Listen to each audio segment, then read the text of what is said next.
Hey guys, Theron Asbury here with Revital Outdoors, bringing you another exciting podcast. Tonight we have Mr. Casey Marsh. Casey had a very, very good finish, a top 5 finish last year in the Lake Toho event for the BFL Gator Division. That's going to be stop number 2 for this year for the Gator Division, so we're very excited to talk to him.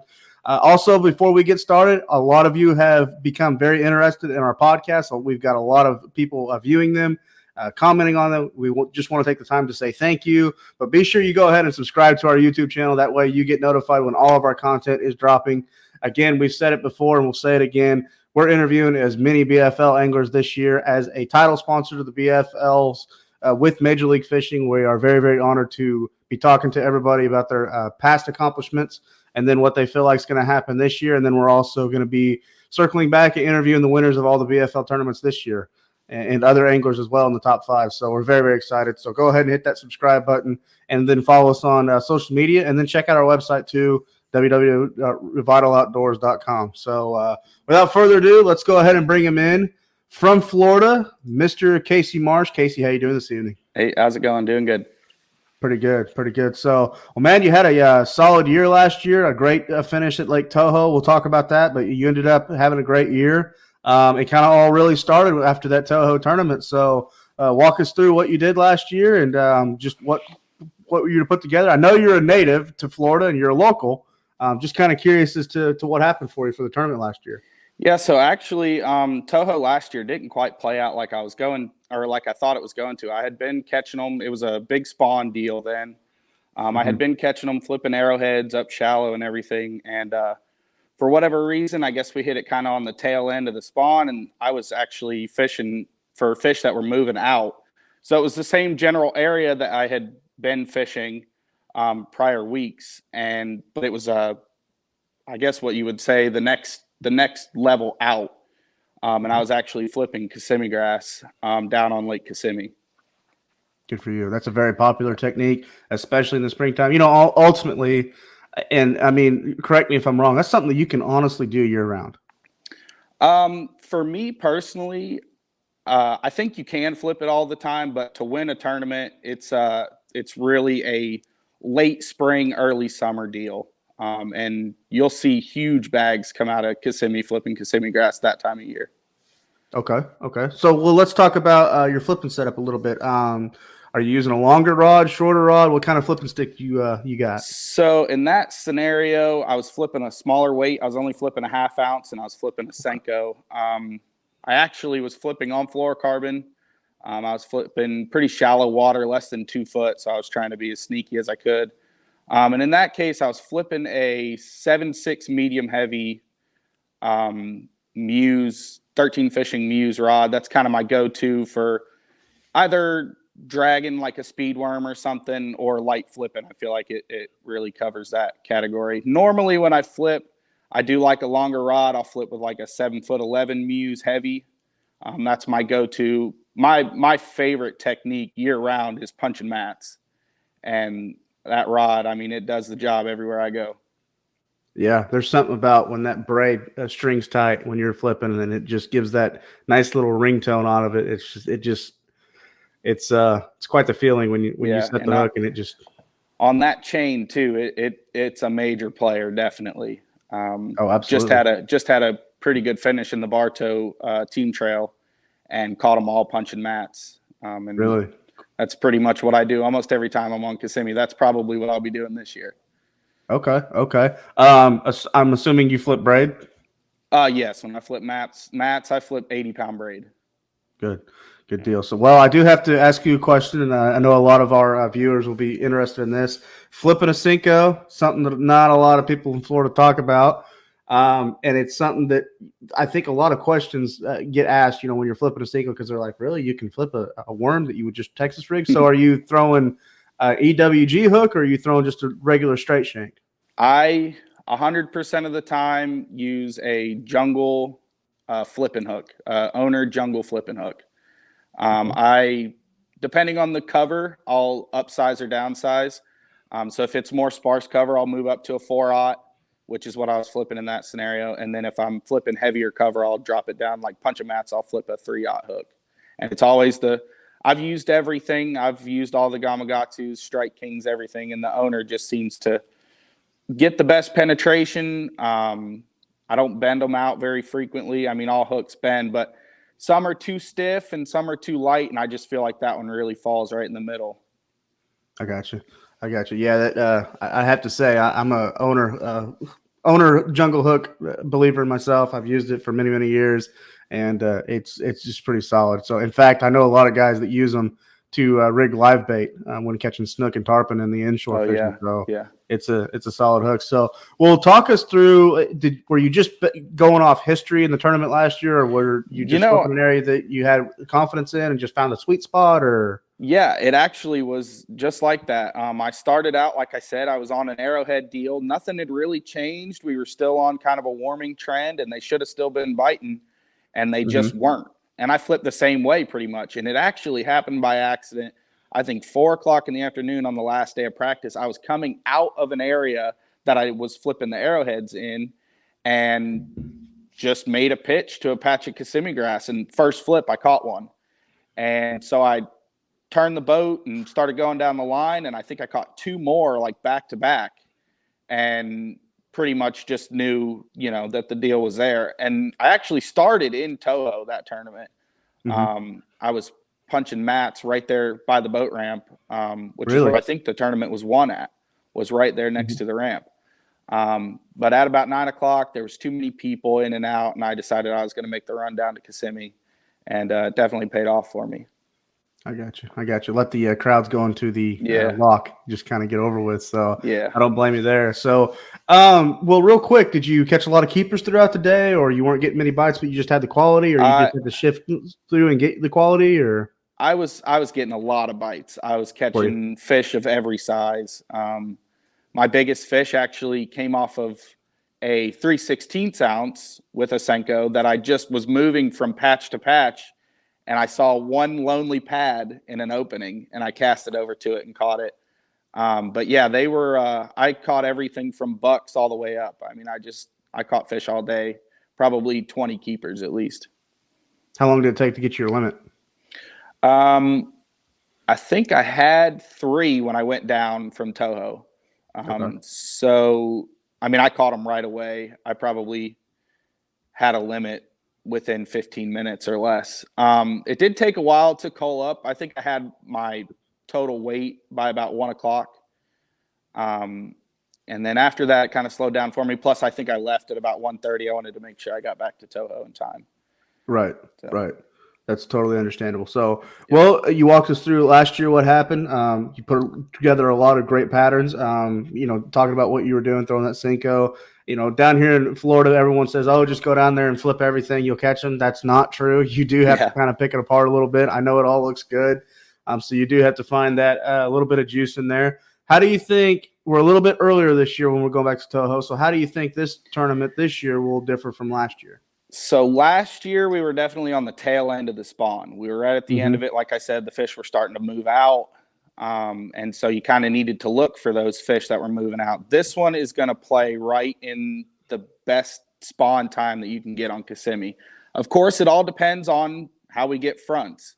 Tomorrow it's going to be 45 degrees all day, so they're not going to be spawning. If that happens again on February 12th, then they're probably not going to be spawning again. And that will play to my strengths. Like I said, I like to flip mats. So really, I think if it's cold, if we have some cold nights and the water temperatures stay down, they're going to be tucked underneath the mats. You're going to have to, look shallow and catch them that way. But if it's warm and we get water temps in the mid to upper 60s, it's going to be an all-out smash fest, and you're going to be able to catch them more than one way for sure. I will definitely be targeting the arrowheads just like I did last year. And if that doesn't work, I'll probably pitch some pads and punch mats. Even if it's warm, I'll still punch them. Yeah. I think it'll be great. It's not going to be as much of an offshore game as it usually is around Toho. I think there's going to be a lot of fish shallow. And like I said, I think it's going to take a really big bag to win that tournament. Right. On the boater side, that could really affect the co-anglers, though. Yeah. Yeah, I fished 1 year as a co-angler, so I like to think as a co-angler, sometimes, I do like to benefit my co-anglers. I want us both to do good. And when it comes That to being said, I don't want to interrupt you, but I think your co-angler got a top 5 at Toho last year with you. I can't remember, to be honest with you. Yeah, I was looking at the pairings and I saw you up there, and I saw he caught a good bag too. So Yeah. that's immediately one of the reasons why I reached out to talk to you about our podcast, because I'm like, that dude was around him. Yeah. So yeah, but what I always think, one thing in the back of my mind is when I'm punching mats, I'm pretty thorough, and I'd like to consider myself a good flipper. It's hard for somebody to flip behind me. And, especially on Okeechobee, because I do the same thing there. My co-angler will see me catching fish repetitively, punching mats, and they try to follow what I'm doing, and it just never seems to work out for them. And I actually, in the ABA last year, had a young kid, never fished a tournament before in his life. I think he was 16 years old. And we got down to Kissimmee, and he saw me flipping, and he had never flipped before. And I went ahead. I actually told him the night before to make sure he had a setup with some braid on it. And I set him up, and he caught fish flipping right behind me. It was pretty cool. really, that's awesome, man. That's awesome. So there's nothing wrong with little give and take in the boat. It creates great camaraderie, and I think if both anglers are catching them, it just creates a lot better day. And I mean, I've seen guys that have caught them, co-anglers and boaters. They both have caught them, and they ended up being lifelong friends from it. Yeah. So there's something to be said for that. So, that being said, we mentioned weights a little bit. You said you think it's going to be a smash fest, which I think I'm going to agree with you. I really think it will. I think it's going to be our heaviest weighted tournament throughout the year in the Gator Division. What do you think it's going to take to win, and what do you think it's going to take for big bass? Okay, so Kissimmee chain in February. Somebody's going to catch probably – last year I think it was 34.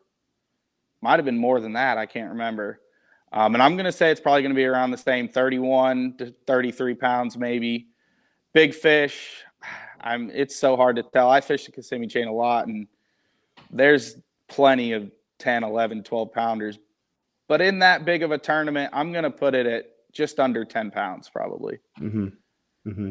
Someone's going to walk across the stage with a 10, and there's probably going to be about 10 bags with an 8-pounder plus in it. Oh, yeah, there'll definitely be – might be more than 10 over 8. Yeah. Yeah. Hopefully I got more than one myself. Yeah. I know you can catch the big ones, so that'd be pretty awesome to see. So, well, we talked about co-anglers, and you mentioned you like to flip and all that, but given the situation that you were a co-angler going into this tournament, what would be just 3 rods that you would have with you? As a co-angler? Yes. As a co-angler this time of year, I would definitely have a Texas rig, like a 3/16, either a speed worm or a Senko, and just cover isolated stuff behind me, stuff that I'm not hitting. You never can go without a chatterbait. You always got to have a chatterbait rod with you. And third rod would, man, that's hard. I don't know, because that's probably the only 2 I'm going to have. Maybe a flipping setup, try to, flip some of the little bit heavier cover that's, behind me. But other than that, I mean, as a co-angler, if I was to fish as a co-angler, you cannot go wrong with a Texas rig, speed worm, or a Senko behind you. That's the best way to do it. It has caught, and it's amazing to me how many fish it has caught up to now and how many fish it continues to catch. Yeah. So, I mean, I'm sitting here right now. I'm getting ready for Harris Chain tomorrow, and here's a bag of June bug speedworms. No one's ever heard of these. It happens. So, So, and for all the listeners out there, Casey and I, we are competing in the first BFL Gator Division tomorrow on Harris Chain. Hopefully, we get to go. We do have some weather moving in. It's going to be cold. The wind's going to pick up. So, we're fingers crossed we get out there and give it a go. No one likes to cancel tournament. So, but, we're talking about Toho right now, and which is probably a little bit more exciting of a tournament to look forward to, being in February. And I think we're going to hit it just right. And we've got a full moon the week before. Yeah, so, I'm looking forward to it. Yeah, for sure. So, well, Casey, it's been an honor to have you on with Vital Outdoors. You're a Florida native. We're a Florida company. And you also mentioned 13 Fishing, another Florida company. So that's always cool to support the the local companies as well. But any last words? This is your time to thank any sponsors, any friends, any family, or anything else before we get off here. Not much. I'd like to thank 13 Fishing. They've always helped me out a lot, getting me rods when I need them and stuff, and always performing how I need them to. I want to say a big thank you to Christian Greco. That's my tournament partner. He's taught me just about everything I know, and they're on Sam Rayburn right now, and I'm wishing him luck. He's sitting in the mid-50s right now after day one. They also got their second day canceled. Yeah, I saw that this morning. Yeah, he's got some time to think, and I'm hoping he smashes them tomorrow. Yeah, so I saw him weigh in yesterday. He was shaking like a leaf, and then he did his story on his Instagram right afterwards. So I know he's excited, and there's a lot of people, including myself, that have seen him do well in tournaments in the past, especially with the Toyota Series and the BFL. It's really cool to finally see someone get that opportunity to make it to the front in the big leagues. Yeah, he's a diehard for sure. Oh, for sure, absolutely. Like I said, he's pretty much taught me everything I know. As funny as that sounds, me being the older one, I actually met him when he was still in high school and captained for him, and that's how I got my start. And I believe, if you guys have fished together and all that, I believe that you've rubbed off on each other with that flipping stick, because that is one man. I would rather go against Brandon McMillan with a flipping stick on Okeechobee than Christian Greco anywhere in the state of Florida. If he's got a 1 ounce weight in his hand with a big stick, you will not beat him. Yep. That's the way it goes. Yeah, I tried my hardest to beat him in the super tournament last year, and he beat me out a little bit. So we were fishing the same stuff. It's kind of funny. Last year I was fishing the BFL on Toho, and maybe it was Harris Chain, and I asked my boater, I said, man, are you doing anything flipping? He goes, I have flipped, and I have flipped, and I have flipped all over this place, and I highly doubt there's any flipping fish to be caught. I cannot find them. And then he looked over, it was right as he said that, Christian Greco was going through the boat check line. He said, except for him. He probably found him, but I can't do what that guy does. Yeah. So, well, if we get to go tomorrow, I'm going to have that flipping stick in my hand all day long. Oh, absolutely. Absolutely. One thing about the cold of Florida, it knocks them in the head. They're going to get up in the grass, and that's how you can get them. You got to throw it and hit them in the head, but it's a good way to get some bite. And it's a good way. If you get 5 bites tomorrow, you're likely to have 15 to 20 pounds. Yeah, that's what I'm looking for. It's definitely a confidence deal for me too. When it's a tough bite and I can flip, I can stick with it and not spin my wheels. So I definitely prefer to flip in just about every tournament. Yeah. Well, one last question. You talked about flipping a Senko. I got to know, what's your favorite brand of Senko? I almost don't have a favorite Senko. It's crazy. Senkos are so versatile. They all look the same, but they are all different. Mm-hmm. If I'm flipping cover, I actually flip a Bruiser Big Stick. And I prefer to flip the 5-inch. I don't go with the crazy big ones like a lot of guys think you got to have, for big fish. I think the 5-inch Bruiser Big Stick does fine. If I'm throwing weightless, which very rarely ever happens, you have to use Gary Yamamoto. I mean, they have the best sinking action. So yeah, I'd say those are probably the two best. And then when you're practicing, you can't go wrong with a good Bridgemasters Senko. Get you a big bag of them and flip them all over the place. Oh yeah, that's a staple down here in Florida too. So for sure. So well, Casey, it's been an honor to have you on. Thank you for joining us at Revital Outdoors. Good luck in the rest of the year, and we hope to be talking to you again soon, because that means things are rocking and rolling for Casey Marsh again in 2022. All right, sounds good. All right, thank you, Casey. Yep, thank you. All right, bye-bye. All right, guys, that's going to wrap up another exciting podcast, this time featuring Casey Marsh from Florida. He, again, got a top 5 finish last year at Lake Toho, and then that is stop number 2 for the BFL Gator Division this year in 2022. So it looks like he's got a lot of confidence going into that tournament, and we wish him all the best. So from all of us at Revital Outdoors, thank you for all the support. Thank you for watching these podcasts. Thank you for tuning into all of our content on YouTube. Again, be sure to subscribe to our page if you haven't done already. Check us out on social media. That's going to be Facebook and Instagram. And then if you've never heard of Revital Outdoors, or you have and you're interested in what we do, we're a premium CBD company. We make premium CBD products for all outdoor enthusiasts. So anybody out there that's experiencing back discomfort, shoulder discomfort, trouble sleeping at night, inflammation, trouble with your knees or your ankles, any of the things that happen to us while we're out there on the water or in the field doing what we love to do, that's what CBD is great for. We're THC free and made right here in the United States. And just check out our website. We have a full lineup of premium CBD products, and we just go check them out. They work. We're having great testimonials. You won't go wrong with any of our products. Also, if you're interested in our Pro Staff program, check out our Pro Staff tab. Fill out the application there. We accept all applications, and we'd be happy to have all the representation that we can. So from all of us at Revital Outdoors, I'm Theron Asbury. God bless. Be safe out there, and we will talk to you on the next podcast.